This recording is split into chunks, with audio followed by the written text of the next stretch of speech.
Welcome to the McTox Curriculum, brought to you in collaboration with Western University, the University of British Columbia, and McMaster University. This presentation is part of McTox, a curriculum built for residents and fellows from PGY 1 to 5. This presentation was prepared by Dr. Bandar Ba, and the focus of today's presentation is on history and physical examination. By the end of this 10-minute presentation, learners should be able to discuss the important factors in the history and physical examination of the poisoned patient. This presentation will also help to determine key elements in the history gathering surrounding poisoned patients and to identify self-harming behavior we may see in patients. Let's start with a case. An 82-year-old woman presents to the emergency department with progressive confusion over 3 days. Her spouse reports that she was fine until 1 week ago when she began to feel unwell. He also complains about worsening bruising on her body. There's obviously a very long list of possible differential diagnoses that can fit with this patient presentation. What can we do in order to narrow it? As in any case in medicine, history taking is usually the first step in the process of revealing the correct diagnosis. A stable toxicology patient is no exception. In addition to the routine questions on history, like past medical history and a review of systems, toxicology cases have other unique elements that can help us to arrive at a diagnosis and plan.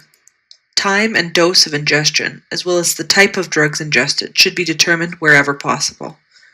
Additionally, all current medications or drugs available to the patient that may have been taken in overdose should be determined with the worst-case scenario in mind. The age of the patient and their past medical history are also going to assist in determining management. For instance, the 92-year-old with severe heart failure and renal impairment will likely not tolerate aggressive urine alkalinization to clear ASA toxicity.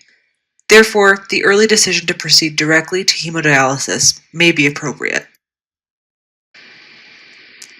Another high-yield history element is the reason behind the exposure. Self-harm behavior should be noted, and, where appropriate, a psychiatric evaluation may be initiated. Recurrent similar episodes may give a hint about suicidal ideation, child or elderly neglect or abuse, or even domestic violence. It's also necessary to talk to family members and EMS crews about the event and the scene. Taking a thorough collateral history from others may reveal information that otherwise wouldn't have been available to us. On physical examination of our patient, she appears unwell, agitated, and confused. Her vital signs are noted here and are abnormal. A focused clinical examination is mandatory to further shorten this patient's differential diagnosis. These are important points in the observation and management of any patient, but especially so in the case of toxicology patients. We should check vital signs frequently and whenever there's any change in the clinical condition, and the patient should be completely exposed for the physical exam. By body system, here's a list of important points in the physical examination of the sick and poisoned patient. Vital signs, general appearance and CNS, skin and mucous membranes, pupils, auscultation of the chest, and examination of the abdomen. How does the patient look? Agitated, confused, unwell, unconscious? Examination of the skin and the mucous membranes can also provide important clues. Look especially for cyanosis, flushing, diaphoresis, excessive dryness, or signs of bruising or other injuries.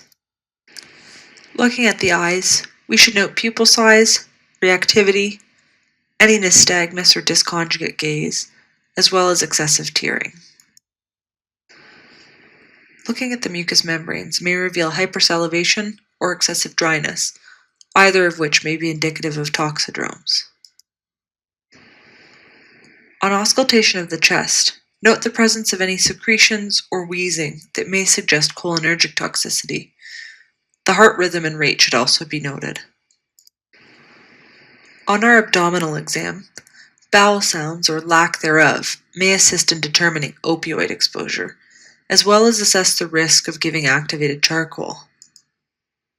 Masses, such as those that may be caused by urinary retention, may reflect anticholinergic toxidromes.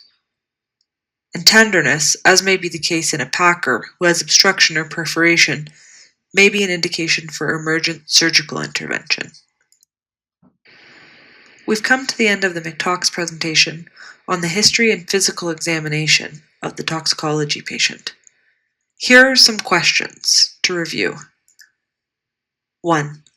A patient brought by EMS overdosed on his antidepressant medications. He insists on being discharged home and refuses to stay in hospital. What should you do? 2. What does worst case scenario mean in toxicology cases? 3. What is the benefit of knowing the time of ingestion?